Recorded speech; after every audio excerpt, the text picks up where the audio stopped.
हैं। नितिन कुमार का सवाल लेते हैं जो कि व्हाट्सएप के जरिए हम तक आया है। डिफेंस क्षेत्र का अहम स्टॉक कोचीन शिपयार्ड पे राय जानना चाहते हैं। खरीद जो है वो ऊपरी स्तरों की है। 2639 के स्तर पे इन्होंने कोचीन शिपयार्ड में एंट्री की हुई है और इस वजह से यहां पर नुकसान झेलते हुए हमने देखा कि पिछले दिनों या ये कह लें कि बजट के बाद से ही बीच में तो एक बेहतर मोमेंटम नजर आया था डिफेंस स्टॉक में, पीएसयू स्टॉक्स में, लेकिन अब वहां पर मुनाफा वसूली देखी जा रही है और इसकी शायद उम्मीद भी की जा रही थी। अब खरीदारी का स्तर 2600 के ऊपर है गौरांग सर। हालांकि आज हम देख रहे हैं कि लगभग 1.25% से ज्यादा की तेजी नजर आ रही है। इनका स्तर आने के लिए कितना इंतजार करना होगा? धन्यवाद प्रशांत, आपका सभी को प्रणाम और शुभ प्रभात हमारे तरफ से।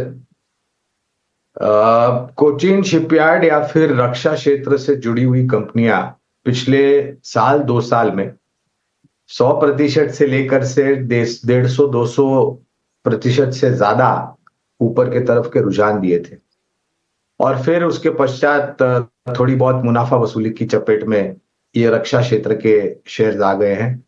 आज हालांकि काफी कुछ रक्षा क्षेत्र से जुड़े शेयर्स में खरीदारी हम देख रहे हैं। कोचीन शिपयार्ड पर जब आईपीओ आया था तब से आईपीओ में निवेश की भी राय थी और तत्पश्चात बुनियादी तर्क के आधार पर हमने यहाँ पर निवेश की राय दी थी। ये जो हाल ही में पहली तिमाही के नतीजे आए और जो घोषणाएं मैनेजमेंट ने की है तो उसके तहत थोड़ा बहुत रिव्यू में हमने रखा है कोचीन शिपयार्ड को। मतलब हम चिंतन कर रहे हैं लक्ष्यांक को किस तरफ लेके जाने के लिए।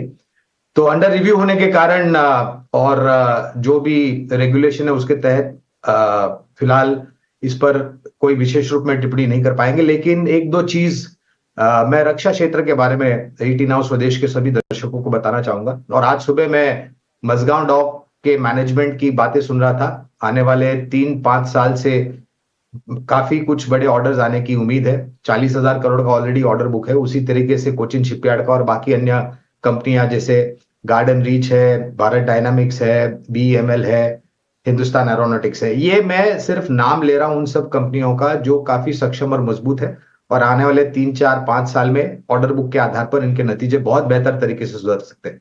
तो छोटी अवधि में मुनाफा वसूली की चपेट में और मेरे ख्याल से किसी को कोई दिक्कत नहीं होनी चाहिए। जब 100-150-200% से ज्यादा चला है उसके बाद अगर 15-20-30% का करेक्शन भी आता है तो मेरे ख्याल से किसी को शिकायत नहीं करनी चाहिए।